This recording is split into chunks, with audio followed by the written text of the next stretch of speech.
Estamos de regreso en la emisión del mediodía de Libertópolis y ya se encuentra con nosotros el director ejecutivo de la Fundación Libertad y Desarrollo, Paul Boteo, economista y catedrático universitario, para presentarnos. Muchísimas gracias, Paul.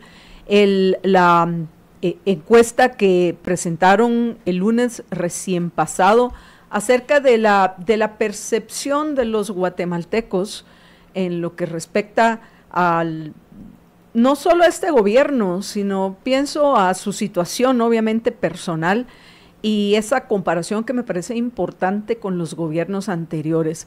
Así que estamos sumamente interesados, Paul, en conocerlo a detalle y después nosotros vamos a apuntar nuestras preguntas y le voy a pedir a los miembros de nuestra comunidad, a nuestra audiencia que nos están acompañando, que se conecten a las redes sociales para ver la presentación. Y por favor, apunten sus dudas, sus preguntas, sus comentarios. Entonces, cuando Paul nos la presente, por supuesto, un resumen ejecutivo de la presentación del lunes, porque no tenemos suficiente tiempo para la presentación completa, que sería lo ideal, Paul. Después de eso, te podamos hacer algunas preguntas, las dudas que nos quedan, etcétera. Así que bienvenido y comencemos por presentar la base técnica de esta encuesta para que entendamos qué tan fiable es a la hora de mostrar cuáles son las percepciones políticas actuales de los guatemaltecos. Bienvenido y adelante. Muchas gracias, Marta Yolanda. Jorge, muchísimas gracias por el espacio. La verdad es que este es un ejercicio que no es la primera vez que lo hacemos, lo hicimos en el 2019, lo hicimos también en el 2023 y en el contexto de las elecciones en ambos casos.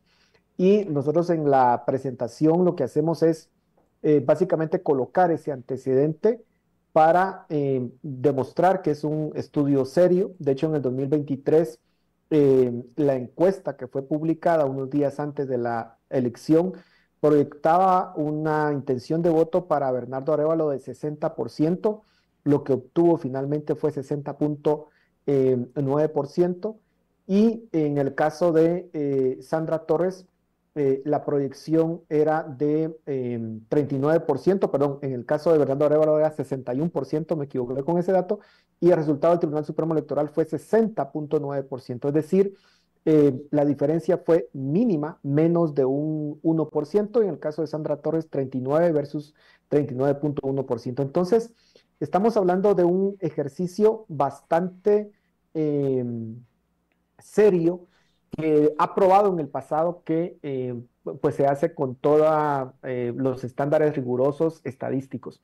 Hablando de la forma en que se hizo, los aspectos técnicos. En primer lugar, el universo que se explora son todos los guatemaltecos de 18 años en adelante. Y aquí lo que estamos es básicamente explorando la opinión pues, de quienes obviamente ya son mayores de edad, pueden tomar decisiones, pueden influir en la política del país. No son los empadronados, ojo, eso es una diferencia importante. Cuando se hacen encuestas de votaciones, sí son los empadronados, ¿verdad? Porque son los únicos que pueden tomar esta decisión y votar, pero en este caso es más amplia, va más allá de las personas empadronadas, y se hizo una muestra de 1.242 entrevistados.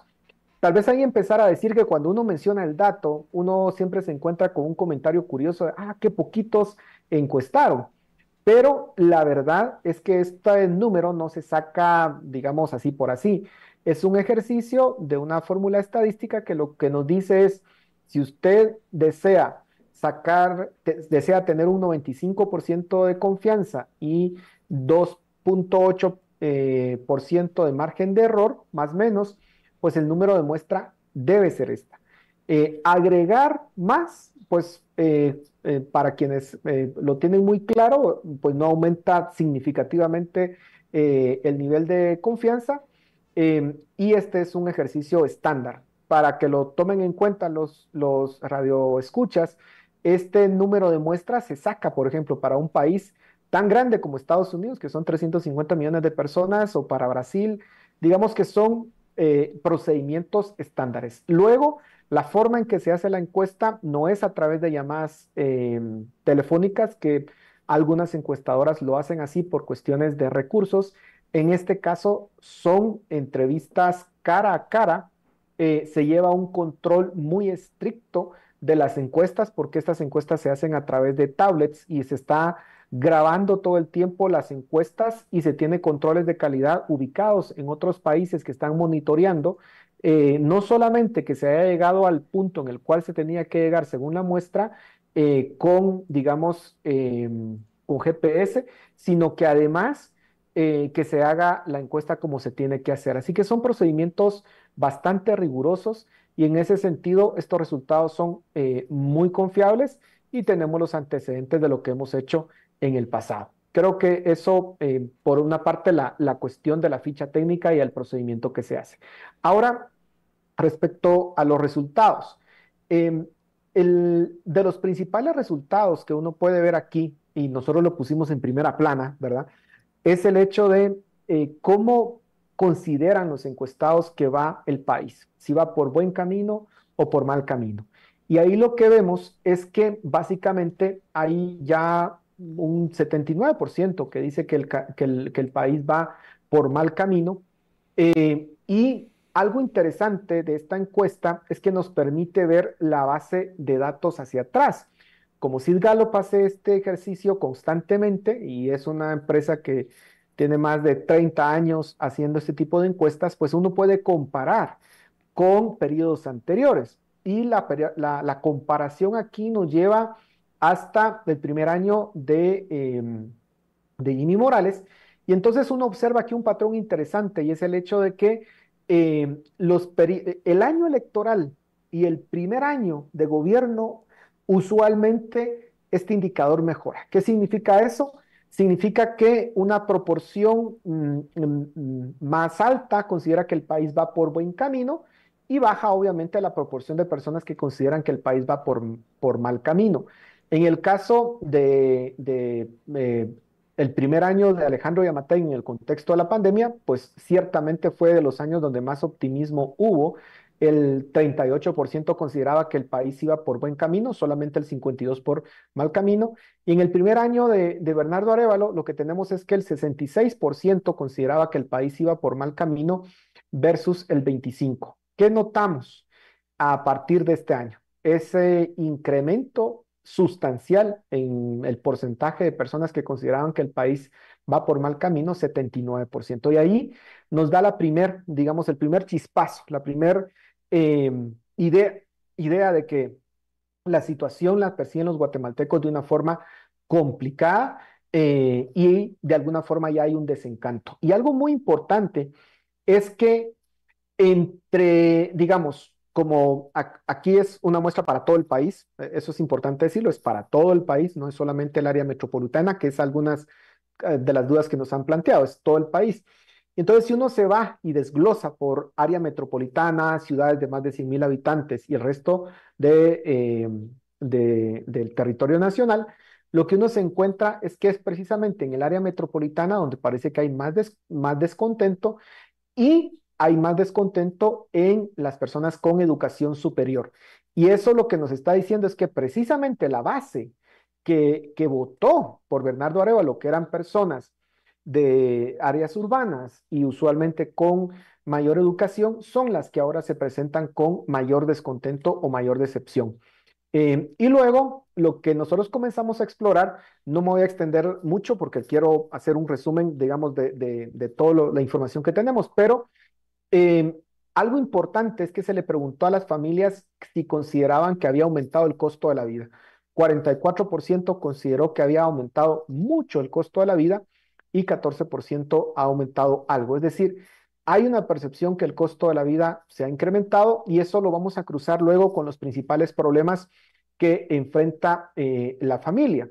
Y en ese sentido, cuando se les preguntó a las personas cuáles son, digamos, los principales problemas que puedan tener como familia, Al final, la mayoría de personas consideraba que la situación económica era lo que más les afectaba, pero también el tema de la inseguridad.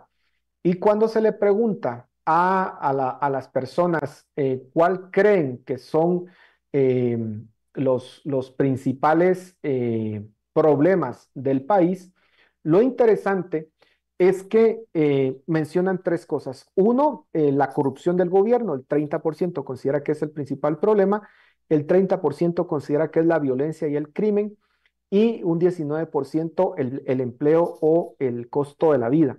Entonces, lo que estamos teniendo aquí es que, pues, la corrupción, que era un tema, digamos, importante, que ha sido un tema relevante en los últimos 10 años, pues todavía se sigue considerando uno de los principales problemas, no al nivel de lo que se consideraba en gobierno de Alejandro Yamatei, en donde ahí, digamos, había un gap importante entre la corrupción como primer problema y luego el empleo o el costo de la vida.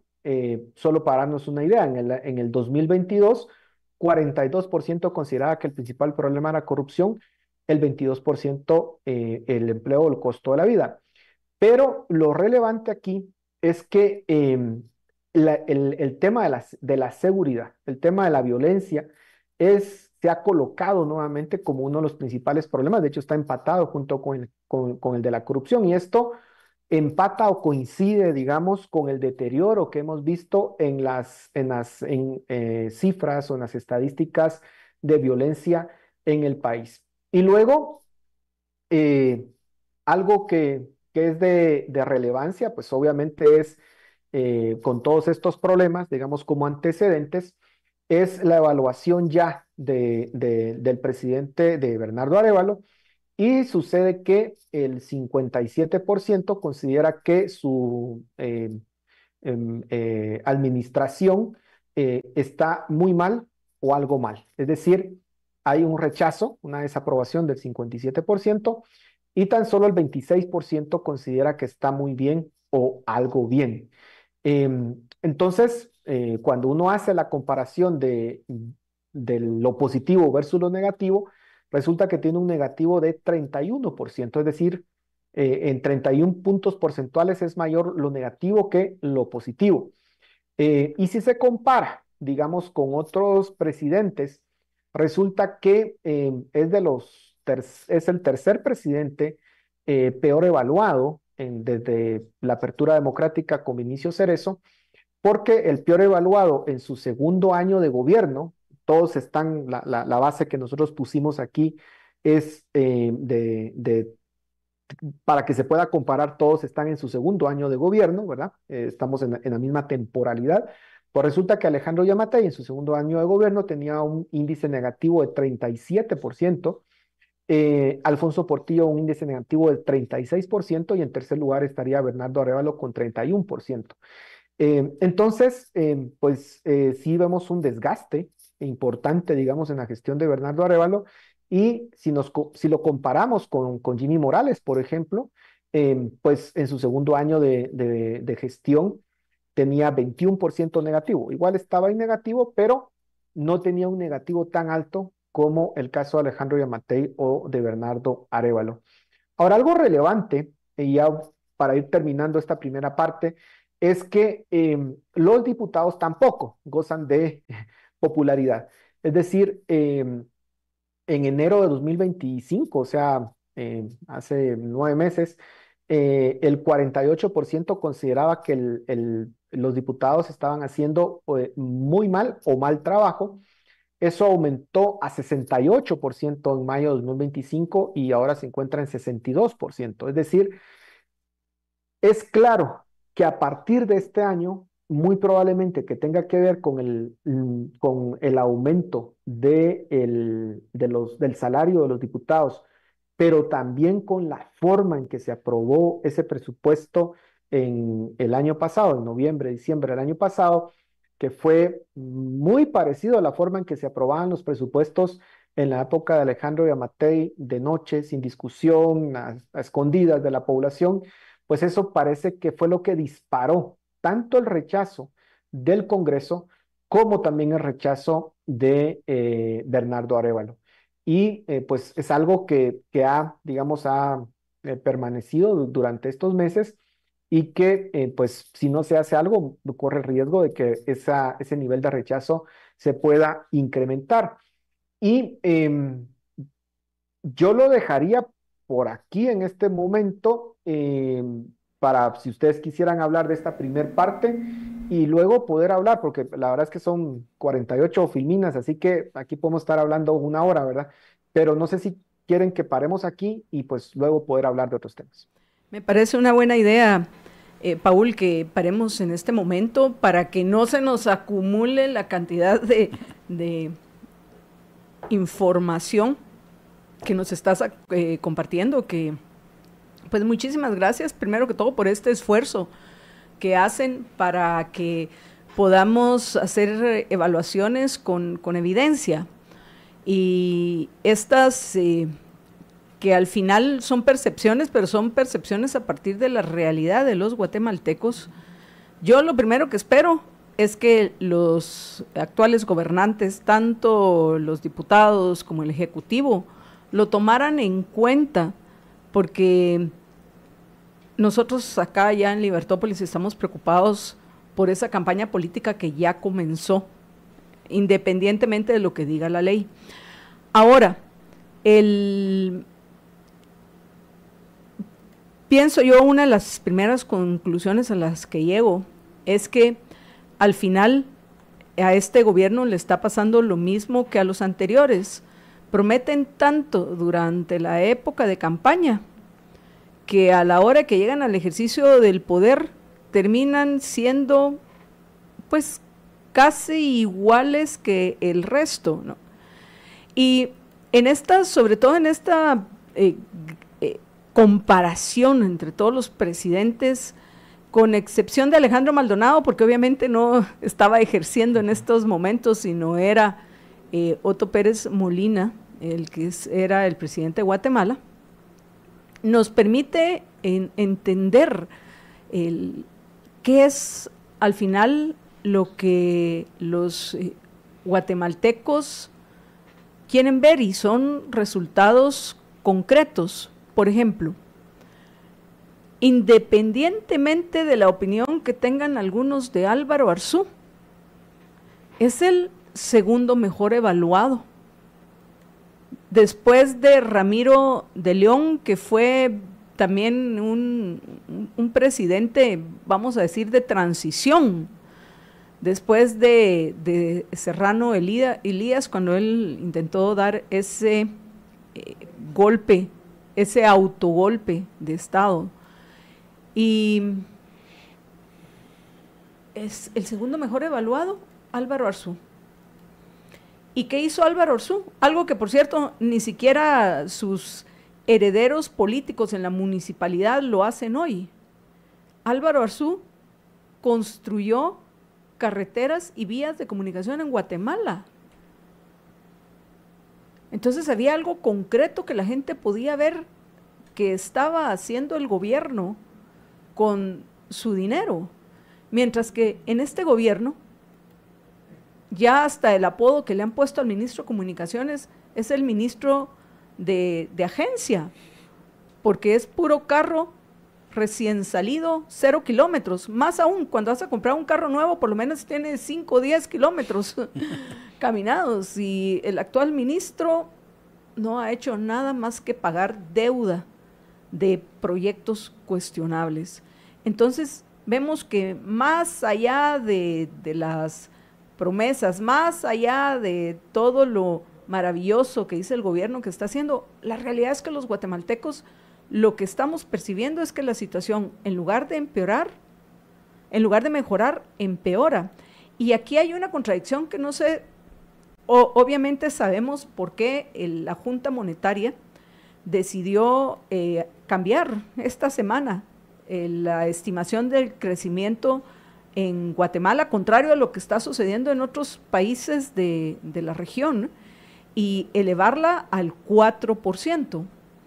Pero tú, yo y la mayoría de los miembros de la comunidad de Libertópolis, porque escuchan Libertópolis todos los días, sabemos que la base de este crecimiento esperado para Guatemala, que igual no es suficiente para que podamos superar la pobreza en la cual vive la mayoría de nuestros conciudadanos, se debe principalmente a la entrada histórica de remesas en nuestra Guatemala por hechos que están sucediendo en Estados Unidos, no en nuestro país, pero la creación de riqueza en Guatemala, esa me gustaría saber cuál es, no la que es producto del consumo que aumenta cuando aumentan de forma significativa las remesas en nuestro país.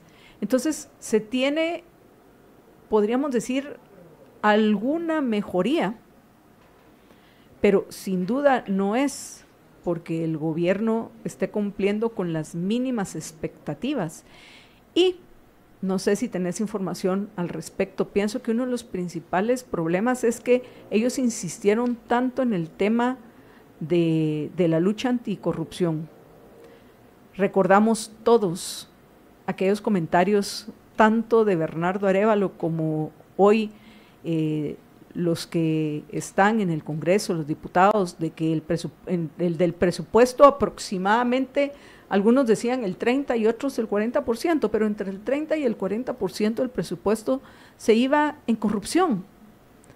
Entonces la expectativa de muchos era, vaya, con ellos no solo tenemos la expectativa de que no va a aumentar el presupuesto, sino que a lo mejor hasta lo reducen, porque dicen que van a ir a combatir la corrupción. Pero en lugar de reducir el tamaño del gobierno, lo han incrementado de una forma en la cual no lo han hecho los anteriores, por más corruptos que sean, sin mencionar ya algunos temas de licitaciones opacas en el Ministerio de Gobernación, como por ejemplo la compra de armas, la compra de las radiopatrullas y el tema de esta declaración de emergencia relacionada con el cierre de Perenco, que hay muchos cuestionamientos acerca de esa emergencia y la contratación de alguien por 10 años, entre comillas, increíble, por 10 años, entre comillas, no, una realidad, por 10 años para cubrir, entre comillas, esa emergencia. Entonces, todas estas cosas, pues pienso que han, sin duda, afectado la percepción de los guatemaltecos en lo que respecta a este gobierno. ¿Coincidís conmigo? ¿Querés agregar algo? ¿Qué pensás? Yo coincido, Marta Yolanda. Creo que el ejemplo que usted mencionaba de Álvaro Arzú. Álvaro Arzú tenía obviamente un norte claro, o sea, dio resultados tangibles. Durante ese tiempo se construyeron más carreteras, se dio el proceso de privatización con el cual se aumentó la cobertura de electricidad, la cobertura de la telefonía. Hubo un cambio estructural. Yo diría que es el último gobierno que dio un cambio estructural, digamos, en la economía del país, y hoy todavía estamos cosechando parte de lo que se sembró en ese momento. Luego, uno podría decir, ¿cuál fue el legado de Alfonso Portillo? Ninguno, ¿verdad? O sea, uno no lo puede pensar en términos de una agenda que pueda tener. Que las Y carreteras luego no uno se podría comen. pensar, ¿cuál podría ser el legado, por ejemplo, incluso de la presidencia de Oscar Berché? Tampoco uno ve algo claro. Y lo digo porque, digamos, uno puede ver los negativos de Alfonso Portillo y Oscar Berché en su segundo periodo, pero luego uno puede contrastar eso con un Álvaro Colón, que, a ver, ideológicamente no comparto nada, y la UNE me parece uno de los partidos políticos más nefastos que ha tenido este país, eh, pero ciertamente la gente asocia ese gobierno con algo específico que eran los programas sociales. Populista, clientelar, todos sabemos que era estar regalando dinero que no era de ellos, pero la gente tiene en la mente algo. Y luego en la época de Otto Pérez Molina, por supuesto que hubo cierta mejora en el tema de seguridad. Hay que recordar que el tema de seguridad mejoró, digamos, era una de las ofertas, por supuesto, pero mejoró, hubo un quiebre en 2010, 2011, 2012. Digamos, Otto Pérez Molina fue dándole continuidad a esa mejora en seguridad que comenzó en el último año de la UNE. Eh, pero luego uno puede pensar cuál es el legado, por ejemplo, de Jimmy Morales, cuál es el legado de Alejandro Yamatei, cuál es el legado que está dejando Bernardo Arévalo. Entonces son presidencias que no tienen, pareciera ningún norte, ninguna política clara, y creo que esa es parte del desencanto. Y tal vez yo aquí aprovecho para hacer, digamos, la conexión con otra parte de la encuesta, que es si las personas estarían dispuestas a renunciar a la democracia, digamos. Podemos ir aquí a una discusión de la democracia, ya todos sabemos todos los cuestionamientos que tiene, pero se utiliza la pregunta como una forma de qué tan abiertas están las personas a un régimen autoritario. Y lo que uno ve es que, en primer lugar, el 75% está de acuerdo con que se dicte un estado de sitio para combatir el tema de la inseguridad. Muy similar a lo que obviamente está haciendo Bukele, con básicamente, si yo ya perdí la cuenta, no sé si lleva 3 años con un estado de sitio, digamos, perenne, ¿no? Y eso lo que significa es básicamente perder libertades. Pero el 75% está de acuerdo con eso. Y luego el 70% está de acuerdo en que llegue un gobierno autoritario eh, para que resuelva el tema de seguridad, pero también el tema económico. Y eso, por supuesto, abre las puertas a cualquier cosa. Nosotros queremos seguir con este ejercicio, digamos, en el próximo año, ¿verdad? Y que esto se convierta en algo recurrente y vamos a tratar de profundizar, digamos, en este tipo de preguntas. Pero lo que nos da la idea es que el guatemalteco lo que quiere es resultados. Lo que usted decía, Marta Yolanda, la gente quiere que se resuelvan, que se dé un mínimo, pues, de respuestas a temas que le aquejan a los guatemaltecos. Y termino con esto. Cuando se le pregunta, y esta era una pregunta abierta, es decir, podían responder lo primero que se le venía a la mente. Y la pregunta era, ¿qué país debe imitar Guatemala para resolver sus problemas? El 45% indicó que El Salvador. Es decir, por mucho. Estamos hablando de que El Salvador se ha convertido en ese referente, Guatemala, perdón, Estados Unidos muy por abajo, y entonces lo que estamos viendo es una tendencia hacia el querer un caudillo, querer de nuevo un hombre fuerte que venga a resolver, lo cual preocupa, porque al final América Latina ha estado plagado de caudillos, plagado de autoritarismos, y no por eso somos un continente desarrollado. Lo que deberíamos de esperar en todo caso es a una república con pesos, contrapesos, donde el funcionario dé cuentas de sus acciones, rinda cuentas a la ciudadanía, se comprenda que es un empleado y que no está ahí para aprovecharse, sino que tiene que rendir cuentas. Y si no rinde cuentas, pues entonces existe un sistema de justicia que va a ser independiente y lo va a hacer rendir cuentas. Eh, pero pareciera que en vez de buscar la república, digamos como la opción, la gente lo que está buscando es el caudillo, el hombre fuerte, tipo lo que está pasando en El Salvador. Y eso nos coloca en un escenario, en una antesala a las elecciones complicadas, porque entonces puede venir, ¿verdad? Con ese discurso y destruir la poca institucionalidad que tenemos en este país, y que pues todo salga muy mal. A mí personalmente, yo amo la libertad, así que, y me gusta la libertad no solamente económica, me gusta la libertad también política, porque la libertad la entiendo como una sola, y no libertad sí y esta no. Yo quiero la libertad tal cual, y por eso me preocupa, digamos, cualquier tipo de régimen que pueda venir a futuro. Lo dejo por ahí. Sí, como dijo Benjamin Franklin en sus escritos, y Y pues a la conclusión que muchos llegamos cuando no se encuentra esta frase exactamente de esa manera, pero sí es una frase que refleja el pensamiento de uno de los más importantes founding fathers de Estados Unidos, que por cierto ahorita se debe estar retorciendo en su tumba de ver lo que está pasando en su país, pero aquella idea de que quienes renuncian a la libertad para comprar un poco de seguridad temporal no merecen ni libertad ni seguridad, que eso es al final lo que sucede.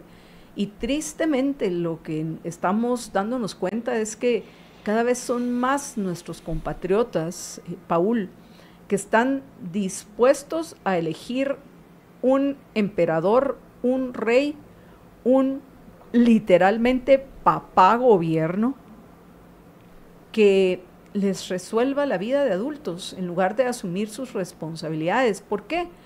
Por el fracaso de los gobiernos populistas que hemos tenido hasta la fecha. Y el problema es que el fracaso de este gobierno nos puede salir muy, muy caro a los guatemaltecos, sobre todo en lo que respecta a lo que mencionaste, a la institucionalidad y en ese acercarnos a que vivamos dentro de una sociedad donde prevalezca el respeto irrestricto a los derechos individuales de todos. Esta es información seria y quisiera que con esa seriedad la tomaran todos los que nos están acompañando en este momento, porque es una llamada de atención, independientemente de dónde esté su corazón. Si usted todavía está aferrado a las promesas de este gobierno o está aferrado al enfrentamiento por el poder entre grupos políticos en nuestra Guatemala y está en el lado opuesto de este gobierno, lo que debemos aquí darnos cuenta es que no, lo que se está jugando es nuestro futuro y las condiciones dentro de las cuales vamos a vivir. Y lo otro, Paul, que independientemente de que el Congreso actual, o sea, esta legislatura, puedo decir ya a estas alturas es la peor que hemos tenido en este siglo, que eso espero no signifique que la siguiente va a ser peor que esta. Si se va a elegir a un papá o a una mamá gobierno, que pienso yo que tendería más a ser un papá gobierno, digo, el hombre fuerte de Guatemala, el Bukele de Guatemala, va a ser clave la elección del Congreso, porque va a ser la única forma de pararlo, porque hoy Bukele es el emperador del Salvador, porque Bukele tiene casi el control total, bueno, tiene el control total del Congreso, pero fuera de 2 o 3 diputados, todos los demás son súbditos de Bukele. Entonces, con esta información que tenemos, para mí, hace prioritaria la elección al Congreso, el Congreso que vamos a tener del 2028 al 2032, Paul. Pero bueno, no sé si querés hacer un comentario antes de que vayamos a la pausa y luego regresemos para seguir avanzando en la presentación. Pues yo creo que sí. O sea, el tema es que esta información tiene que llevarnos a una reflexión profunda a los distintos actores de la sociedad, independientemente de nuestra posición política, para aquellos quienes amamos la libertad y queremos la libertad por sobre todas las cosas. Creo que independientemente de si se odia o se simpatiza con este gobierno, el futuro no se ve muy bueno cuando vemos este tipo de datos. Lo dejo ahí y así damos paso a lo siguiente. Paul, vamos a ir a una breve pausa y regresamos en unos minutos, así que te vamos a pedir esos minutos de paciencia. Ya regresamos, quédense con nosotros y por favor denle me gusta a nuestro programa, compártalos porque esta es información que debe de llegar al máximo de personas pensantes en nuestra Guatemala, que estamos no solo preocupados, sino estamos ocupados en que no solo fluya la información, sino que podamos como ciudadanos tomar mejores decisiones, pues al fin Guatemala es nuestro hogar. Me gusta y comparta, me gusta y por favor comparta. Ya regresamos. Estamos de regreso en la emisión del mediodía de Libertópolis y vamos rápidamente con nuestro invitado hoy, Paul Boteo, director ejecutivo de la Fundación Libertad y Desarrollo, para que continuemos con la presentación de la encuesta de Sid Gallup, para que entendamos cuál es el momento político en el cual nos encontramos los guatemaltecos. Tenemos ya, por cierto, Paul, varios comentarios de los miembros de nuestra audiencia que te quisiera compartir después de esta parte de la presentación. Si usted quiere también hacer alguna pregunta, por favor, ya sabe que lo único que tienen que hacer es ir a nuestra transmisión en cualquiera de las redes en las cuales estamos en directo, en Facebook, en YouTube, en X, o enviarnos sus comentarios al 4585-4280, 4585-4280, el WhatsApp de Libertópolis. Adelante, Paul, por favor. Bueno, tal vez quisiera hacer un zoom al tema de la seguridad en el país. Se le preguntó, porque claro, aquí hay una discusión de si esto es percepción o no, el tema de la inseguridad. Ya había mencionado algunos datos que nos daban luces al respecto, pero hay una pregunta específica que se les hizo y es que la pregunta va así: durante los últimos 4 meses, ¿considera usted que el crimen y la delincuencia en su comunidad ha aumentado, disminuido o se ha mantenido igual? Lo interesante es que lo que podemos ver, porque esto también nos permite comparar desde el 2020 hacia acá, es que aquellos que indican que ha aumentado, efectivamente en el 2021 el 54% consideraba que había aumentado, en 2022 59%. ¿Cómo entender esto? Bueno, recordemos que en 2020 había bajado toda la criminalidad porque pues el tema de la pandemia, los encierros y todo hizo que bajara temporalmente y luego un rebrote bastante virulento, habría que decirlo, en 2021-2022, pero luego se siguió con la tendencia a la mejora en este índice. En 2023 había bajado a 54% quienes decían que había aumentado, y en 2024, el año pasado, esto había bajado a 45%. Esto es significativo porque creo que el año pasado todavía no, los datos nos indican que todavía no había aumentado, no había desmejorado, se había quedado estancado en todo caso, pero en el 2024 todavía no estaba tan mal cómo se ha puesto a partir de este año. A partir de este año comienza a subir el número de personas, el porcentaje de personas que dice que ha aumentado. En enero pasó a 47%, en mayo a 62% y está actualmente en 58%, es decir, en valores similares a los que teníamos en 2021-2022 con ese rebrote que se dio, solo que ahora pues estamos en un nivel superior en temas de inseguridad. Entonces, creo que esto es interesante porque se puede cruzar con los datos estadísticos y nos casa, podríamos decir, el hecho de, en cuanto a mejoras y también cuando este tema está empeorando, lo cual creo que es interesante. Y luego, algo importante es que cuando se le pregunta en los últimos 4 meses, ¿ha sido usted o algún familiar que vive en este hogar víctima de un robo o un asalto? Resulta preocupante que un 23% indica que esa persona encuestada o alguien de su entorno familiar ha sido víctima de un robo o un asalto. Obviamente es un índice de victimización bastante alto, digamos, y por supuesto que eso se refleja en el hecho de que se diga que pues, la inseguridad es uno de los temas más preocupantes en el país.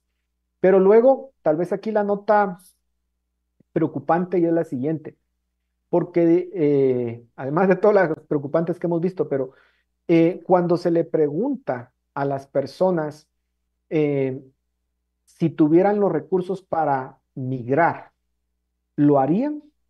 Y aquí lo preocupante, lo triste, es que el 24%, estamos hablando de 1 de cada 4 guatemaltecos, indica que sería muy probable que migrara. Es decir, si estamos ante un escenario en el cual las personas quieren migrar, quieren dejar el país, o sea, 1 de cada 4 guatemaltecos. Pero aquí va el dato aún más preocupante y es el hecho de que em, las personas con educación superior, el 42% pasa de 24 a 42%, el porcentaje de quienes considerarían muy probable que migraría si tuvieran los recursos para hacerlo. Entonces, en esa educación superior es en donde están las personas que menos estarían dispuestas a un régimen autoritario, por cierto, cruzando con los datos anteriores. Lo cual, digamos, hace mucho sentido porque las personas entre más educación tienen, pues esperaría que sean más conscientes de los peligros de un régimen autoritario. Pero ese grupo es el que desea también migrar e irse del país. Lo interesante es que cuando preguntamos a qué país les gustaría irse, ahí podríamos ver, podemos evaluar un poco qué tan efectiva ha sido la política de Estados Unidos para desincentivar la migración. Y es que en 2024 el 76% de aquellos que decían que querían migrar o que era muy probable que migrarían si tuvieran los recursos, el 76% indicaba que quería irse para los Estados Unidos, que ese era su país objetivo. Pero luego, eso fue en 2024, en enero de 2025 eso bajó a 70, en mayo a 63 y en septiembre ahorita bajó a 56%. Por ciento. Entonces, cada vez hay menos entusiastas de irse hacia Estados Unidos por pues, todo lo que está pasando y está incrementándose el porcentaje que menciona a Canadá o España como posible destino. Y luego también se les hizo una pregunta de qué tan afectados se han visto por el tema de las deportaciones en Estados Unidos y un 21% dice que la persona encuestada o algún conocido ha sido afectado por las deportaciones en Estados Unidos en los últimos 6 meses.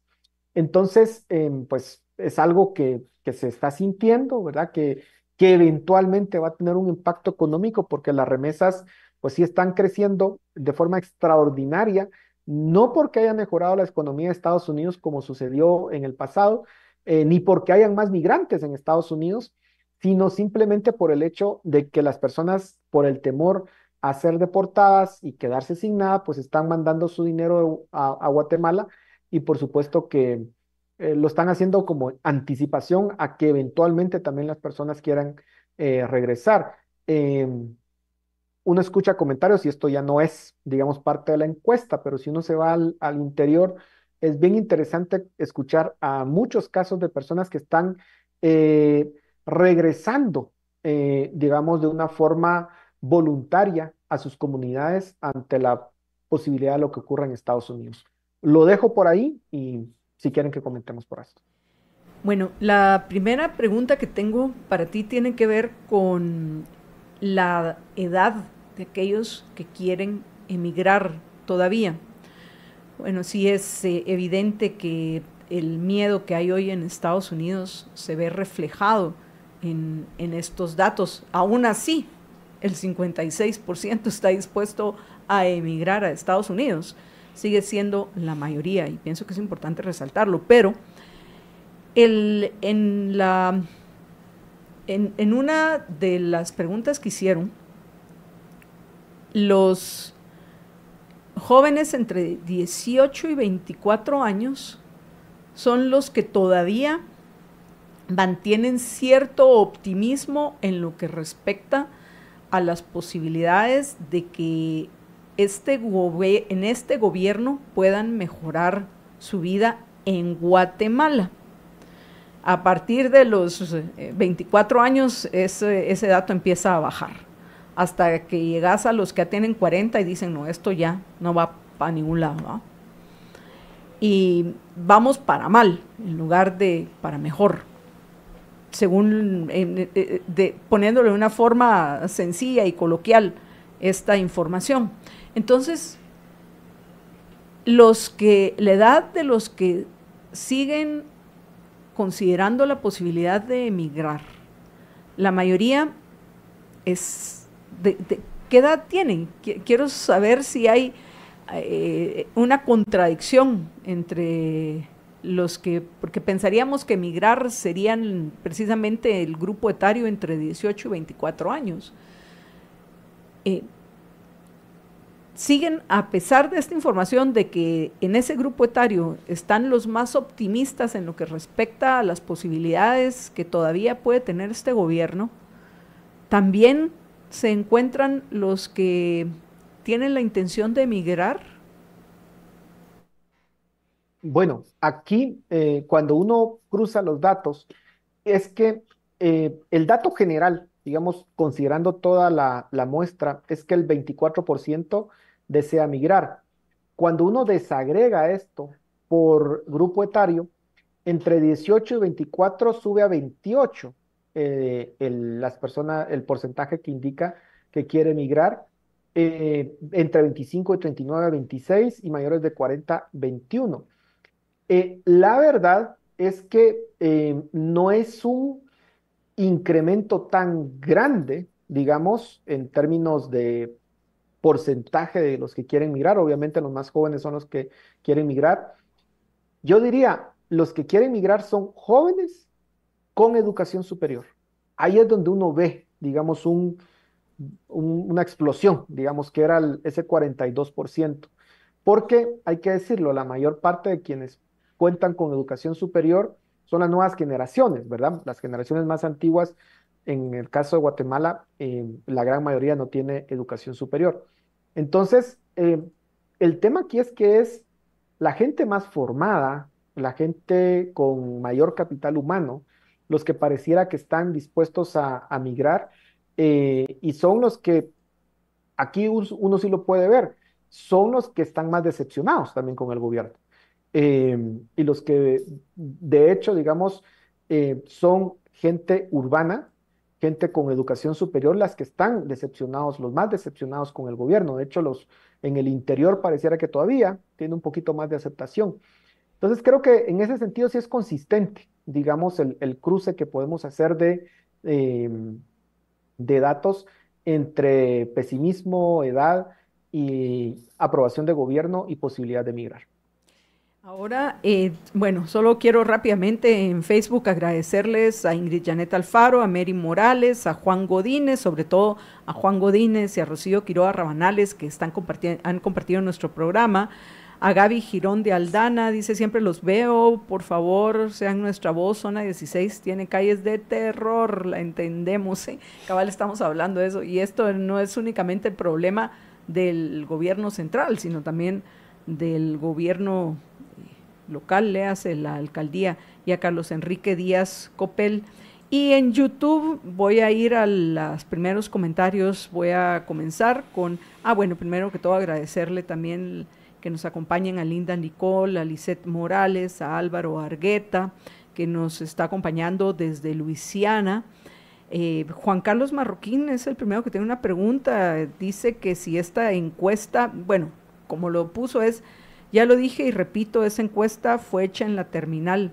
Entiendo que no fue hecha solo en la terminal, me imagino. Y no sé si tal vez Juan Carlos nos explica con un poco más de detalle su comentario, porque pienso que hay que tomar en cuenta sin duda como un sector representativo a quienes trabajan en la terminal, pero ¿fue hecha en la terminal esta encuesta, Paul, antes de que pase a otras de las preguntas que nos están haciendo o comentarios?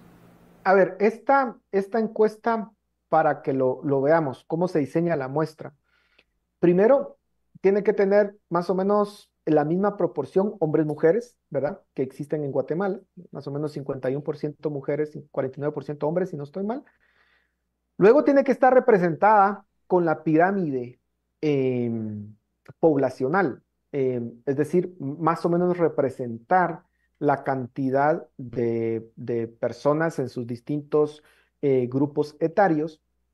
Y el otro factor importante es el geográfico, es decir, eh, obviamente se va a sacar mayor muestra de departamentos con mayor concentración de población, como en el caso de Guatemala, área metropolitana, Huehuetenango, Alta Verapaz, y menos de departamentos como Baja Verapaz, El Progreso.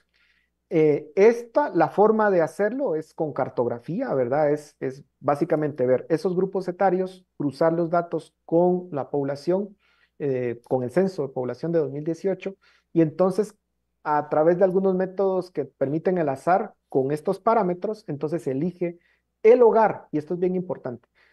No, esta encuesta no es agarrar a la gente en la calle y decir, a ver, usted dígame, no, no, no, no, no. Esto es ir a hogares, porque solo yendo a hogares se garantiza este nivel de rigurosidad. Y cuando se está en el hogar, se hace una serie de preguntas que terminan, digamos, en muchos casos eliminando, porque si no se encuentra a la persona correcta a la cual hacerle hacerle la encuesta, pues simplemente ese hogar se descarta y entonces hay un método para elegir un hogar similar al que se descartó. Usualmente se buscan que lo respondan padres de familia, personas que trabajen, ¿verdad? Porque eso, digamos, estamos hablando con tomadores de decisiones. Y en ese sentido, digamos, lo que hace es básicamente elegir hogares. Entonces, no es ir a un mercado y decir, miren, aquí le vamos a hacer la encuesta, ¿verdad?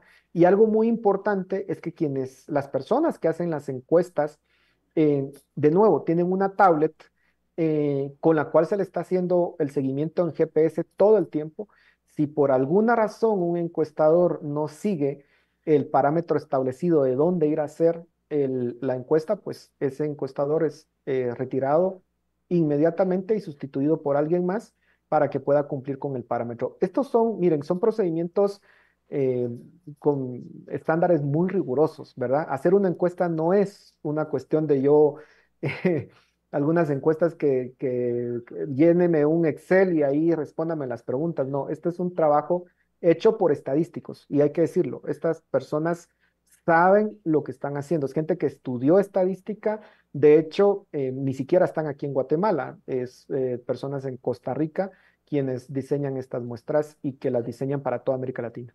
Bueno, gracias Paul, por eso es que considero importante la información que nos da y que aquellos que quieran usar esta información entre nuestra audiencia y los miembros de, de nuestra comunidad, espero que les sirva para tomar mejores decisiones. Ahora, tenemos también a Antonio Lemus, que nos había compartido, antes de que comenzáramos la conversación contigo, de que al 31 de julio de este año, 2025, se tiene en el gobierno central un depósitos por 39.505, casi 39.506 millones de quetzales, o sea, 39.506 millones de quetzales en depósitos en el Banco Guatemala. Y yo les dije, pues tenemos que averiguar cómo ha estado en la última década. No llegamos al 2015, pero sí tenemos los datos nos consiguió, y muchísimas gracias Antonio Lemus, a diciembre de 2020 habían 11.406. O sea, esto fue el año de la pandemia. Voy a brincarme al diciembre de 2024. A diciembre de 2024. O sea, duplicó la cantidad de depósitos en el gobierno de Yamatei a 22.401 millones de quetzales. Y este gobierno ya casi, con 2 años, no 4, con 2 años ya casi duplicó esa cantidad de dinero que tienen depositado en el Banco de Guatemala. Mucho de ese dinero de deuda. O sea, de ese dinero que no nos está ganando nada depositado en el Banco de Guatemala, nosotros, los tributarios, con nuestro dinero, estamos pagando intereses. Entonces, Paul, yo sé que esto es al margen de la encuesta, pero es obviamente un interés de nuestra comunidad. ¿Podés explicar el porqué de esta duplicación de los depósitos y cómo en 2 años el gobierno de Bernardo Arévalo ya casi duplica lo que dejó Yamatei? No por 8 y 8. No. Bueno, adelante, Paul.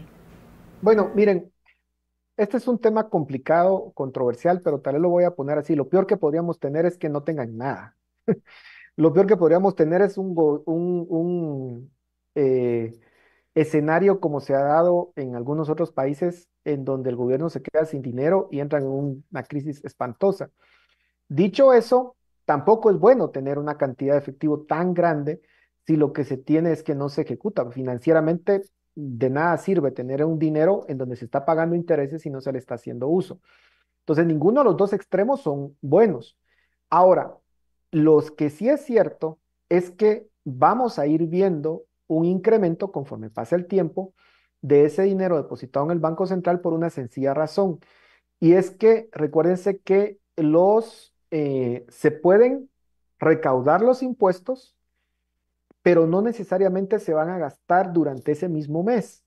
Esto tiene una temporalidad, es decir, posiblemente mucho de lo que exista ahí a final de año ya no va a estar, ¿verdad? Entonces, no es como me entra el dinero, me lo gasto, sino que tiene cierta estacionalidad el gasto y el ingreso.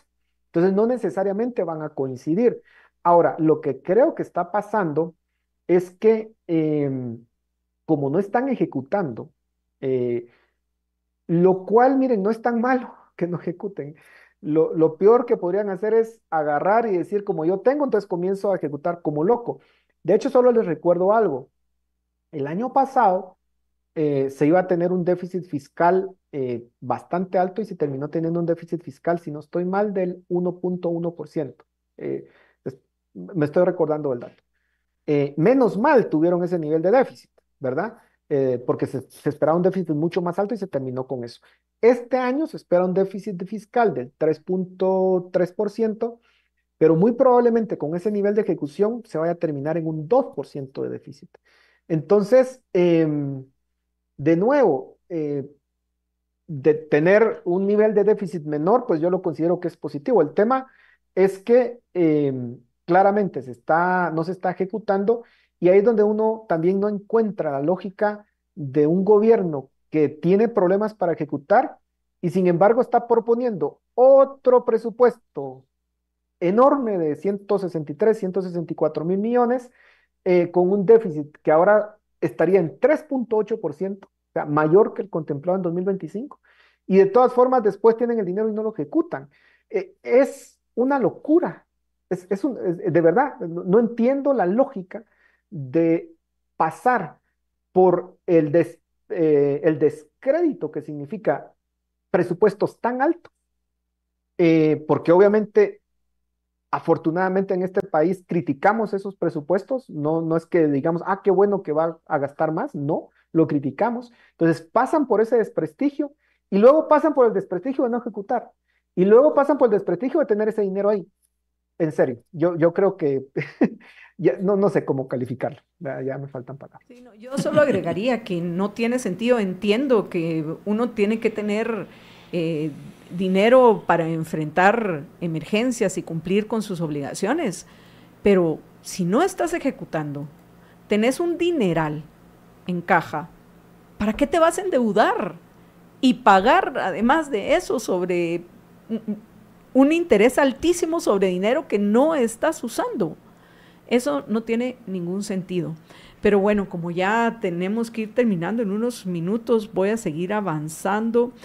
Juan Carlos Marroquín habla luego de la reparación del kilómetro 44, que qué barbaridad. Ni voy a entrar en ese tema porque felicitarlos por la cantidad de tiempo que se tardaron en arreglarlo y que primero dejaron que se deteriorara y que ahora los aplaudamos, porque finalmente después de una eternidad se habilitó el paso, no. Y con lo que nos costó. Y con lo que nos costó y que todavía es cuestionable si no hubo corrupción, no vamos a coincidir en ese punto, Juan Carlos. Y este último comentario,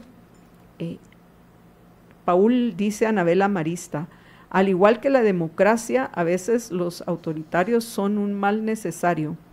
¿Qué le podés? Eso es obviamente por lo que comentamos de que si Bukele se pudiera presentar como presidente como candidato a presidente de Guatemala, no tengo duda de que ganaría. ¿Qué le responderías a nuestra apreciable miembro de la audiencia?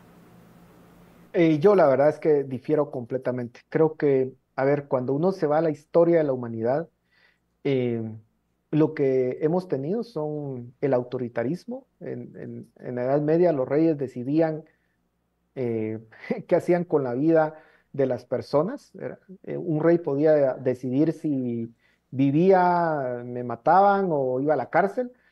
Eso ya lo hemos vivido una y otra vez en América Latina, por dos o tres casos exitosos, porque permitieron, uno de ellos, Pinochet, ¿verdad? Que permitió el crecimiento económico y una agenda de libre mercado, pero que también tuvo un costo en términos de derechos humanos muy alto. Hay que decirlo porque fue la realidad. Bueno, uno tiene que ser objetivo, pero por algunos casos de cierto éxito, entre comillas, porque se tuvo cierto crecimiento económico, no justifica el hecho de decir entonces tengamos a esta persona y démosle todo el poder. Y yo creo que los tres aquí sabemos el famoso dicho de Lord Acton de que el poder corrompe y el poder absoluto corrompe absolutamente. A mí me entristece cuando escucho ese tipo de comentarios, porque creo que en primer lugar, no considera la historia de la humanidad. En segundo lugar, no considera la historia de América Latina. Y en tercer lugar, me parece que de alguna forma se valora muy poco la libertad. Miren, yo prefiero un gobierno, si ustedes quieren, inútil, que posiblemente no dé resultados como los que hemos tenido en este país. Pero lo peor que pudiéramos tener es un gobierno que entonces va a decidir si la persona es libre autoritariamente, que si yo critico ese gobierno voy a terminar en la cárcel o voy a terminar en el exilio o voy a terminar eh, muerto, ¿verdad? Y yo creo que es momento de que en América Latina comencemos a valorar la libertad, que comencemos a valorar una república. Es momento, de verdad, ya pasamos por esas pesadillas muchas veces, infinidad de veces, y no podemos pretender construir una realidad distinta haciendo lo mismo una y otra vez. No se puede. Entonces, a mí sí lo siento mucho, pero nunca me van a convencer de que un régimen autoritario es preferible. Y como digo, parte, desde hace muchos años aprendí a amar mi libertad en una casa que creo que todos tenemos un origen ahí y creo que en ese sentido no voy a cambiar de opinión por mucho que vea que Bukele está resolviendo la inseguridad. Es Bukele, quienes hoy son fan de Bukele. Solo recuérdense quienes eran fan de Ortega en su momento, como ninguno de los que era fan de Ortega hace 10 años y que decían que estaba provocando crecimiento económico, a ninguno lo veo hoy muy entusiasmado con Ortega. Quienes hoy son fan de Bukele, estoy seguro que en 10 o en 15 años no van a ser tan fan de ellos cuando vean cómo termina ese experimento El Salvador. Así que yo sí pienso que tenemos que pensar en el largo plazo, no solamente en los resultados de corto plazo, como decía Henry Hazlitt, el largo plazo. Cuando cambiemos ese chip en este continente y en este país, entonces vamos a construir algo distinto. Además, yo pienso que ya hoy hay muchos salvadoreños que viven con miedo de expresarse.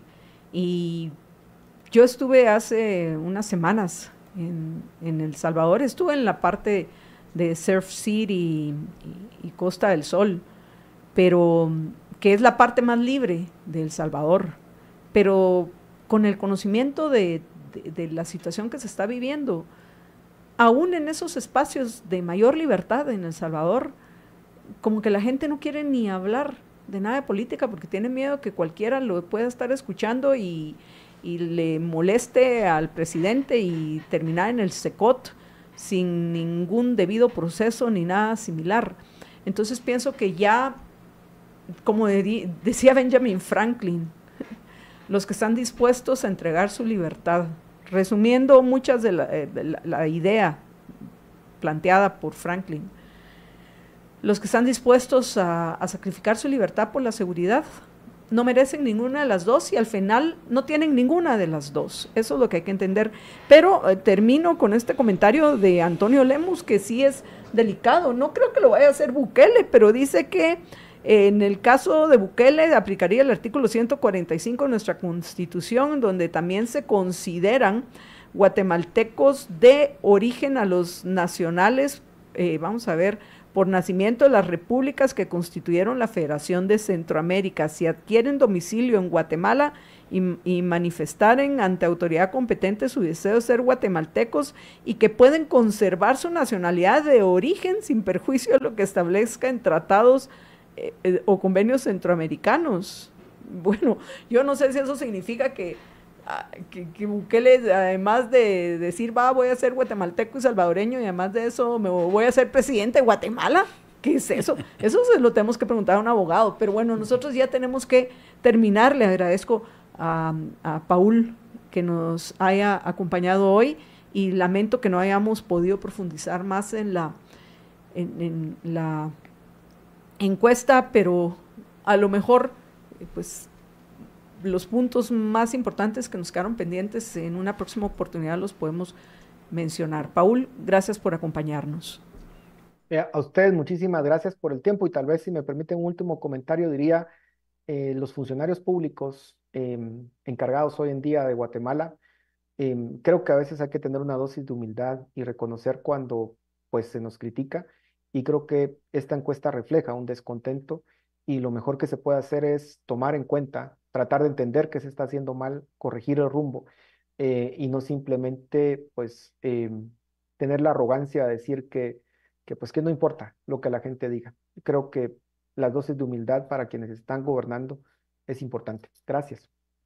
Estoy de acuerdo contigo porque yo no quiero 2 años terribles y lo que es peor, que un fracaso, un estrepitoso fracaso de este gobierno. ¿En qué situación nos van a dejar a los guatemaltecos? Sería terrible. Pero bueno, Paul, hasta la próxima y nuevamente gracias por acompañarnos. Hasta luego, feliz tarde. Adiós. Feliz tarde. Y bueno, apreciables amigos, yo también, chao, chao, bye, bye. Me despido de ustedes, pero los dejo junto con Jorge Jacobs, quien en el siguiente segmento va a conversar con el doctor Robinson José Vázquez acerca del corazón. Así es. Así que de todo corazón les deseo que continúen en sintonía de Libertópolis y sobre todo que recuerden que una sola vida tienen. Así que sean felices, muy, pero muy felices. Libertópolis presentó a Marta Yolanda Díaz Durán y Jorge Jacobs. Libertópolis. El valor de la verdad.